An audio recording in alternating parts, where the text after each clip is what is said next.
to go. And it varies. It ranges from how to interview and hire the right candidate for a job, all the way to how to make an employee be successful on their job, and even for the manager, how to be the most successful manager in an organization. So my goal is to contribute in the Gambia in the area of capacity building. Finally, the Gambia 15 years ago and the Gambia now. Well, to me, it's like day and night. I was here in just 2008, and in 2003 and in 2008, I drove myself around, jumped in the car and drove around. In 2012, I cannot drive around in the Gambia anymore. Why? Because I seem to get lost in my own neighborhood. There is so much development, so much building, so much construction, houses, compounds that were so huge are now so tiny because we have so many buildings in one compound. So it's so much going on, all the businesses, the expansions, and this is why I'm very passionate about coming back to invest, because I want to be able to contribute to the socio-economic development of this country. I like what I see, and I want to be a contributor to what I see. Thank you very much, and we wish you the best of luck. Thank you. Guilty as charged. The trial of the former president of Liberia, Charles Ganke Taylor, comes to an end, at least for the time being, pending his sentencing and appeal, after he was found guilty of aiding and abetting war crimes and crimes against humanity in Sierra Leone. But the ramifications of the trial will be felt beyond the sub-region as the debate over his conviction rages. The trial of the former Liberian leader, Charles Ganke Taylor, had dragged on for 5 long years, with 91 prosecution witnesses testifying against him. In the end, he was found guilty on 11 counts of aiding and abetting war crimes and crimes against humanity, including murder, rape, and conscripting child soldiers. This stemmed from his role in the brutal civil war in Sierra Leone, in which thousands of people were killed and thousands more had their limbs cut off by rebels of the Revolutionary United Front. Charles Taylor is the highest profile person to be ever convicted by the UN-backed court, and the first former African head of state to be charged and found guilty of war crimes and crimes against humanity since the conviction of Nazi war criminals in the aftermath of the Second World War. This conviction is hailed by many as a landmark event. It's a major victory for human rights. In my mind, and in the minds of over 75% of the Liberian people in Minnesota is not still guilty. We predicted that there will be a political judgment rendered at the end of the day. And the Americans and British people just prove us right. And so it's a mockery of democracy. They point to the numerous atrocities perpetrated by the RAF rebels who received their backing from Taylor in exchange for blood diamonds. These victims of the war feel very embittered, and for most of them, Taylor's conviction is justice well served. They attacked us in a displaced camp in Gundamabu, and we were running away. I was shot in the leg and it was badly broken. Later on, the Red Cross and government troops came and found me and some dead people. They took me to Boo Hospital where my leg was amputated, and because I had been diagnosed with tetanus.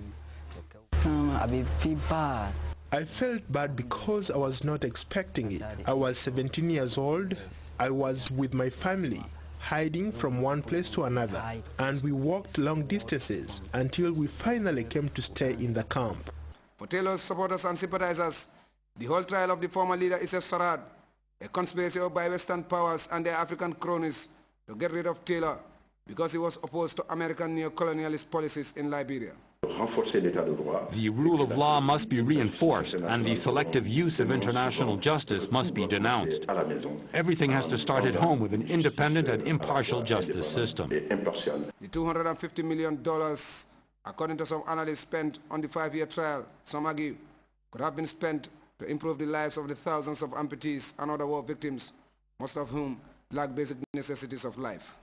But whatever the case, the debate will continue to rage as attention turns to the role of the UN-backed International Criminal Court, which has long been accused of targeting African leaders, whilst other alleged war criminals in other parts of the world, particularly the West, remain free, protected by their powerful governments who run the international system.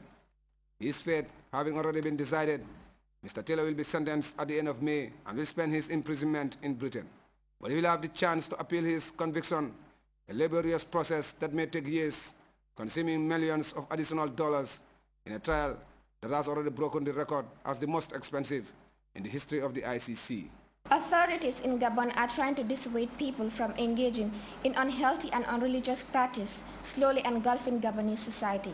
It all started recently when several people realized the increasing number of citizens killed as a result of human sacrifice. It seems there is light at the end of the tunnel as one man is bringing to lead a noble crusade meant to draw the attention of people on the dangers of fittest beliefs. Elvis Ebang is a teacher and father who lives in Libreville, Gabon. He will never forget what occurred on this beach in March of 2005. It was here that they found the body of my son. His corpse had been butchered like an animal's. The beach at Libreville is a dumping ground for bodies. They're left here after whatever's needed from them has been removed. In Gabon, cases of ritual murder have risen alarmingly. Efforts by police have proved ineffective. Not one arrest has been made so far. Earlier this week, President Ali Bongo took steps to fight this growing phenomenon. If the law is unable to help us resolve this problem, then we will change it. And let me say it again, that no one is above the law. Mr. Ebang hopes that these promises result in action. Like many parents, he now walks his children to and from school. Almost all parents do it, and this affects the economy.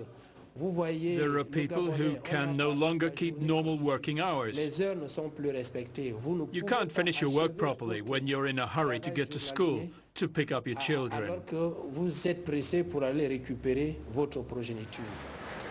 He has set up an organization with the families of other victims. He has collected a file of press cuttings and the testimonies of witnesses concerning these murders. One point these crimes have in common is that the killers were seeking specific organs chosen for their unique magical properties.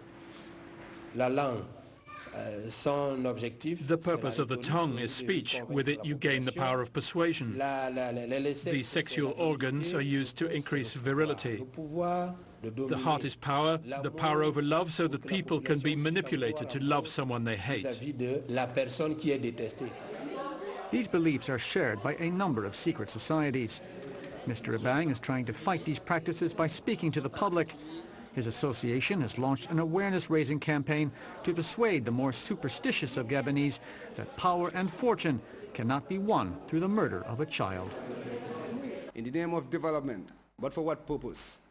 Bolivians are questioning the rationale behind the construction of a highway that many believe will divide rather than unite them. An indigenous tribe has been protesting against the construction of the highway since August last year. Let's look at this report more on how the development is perceived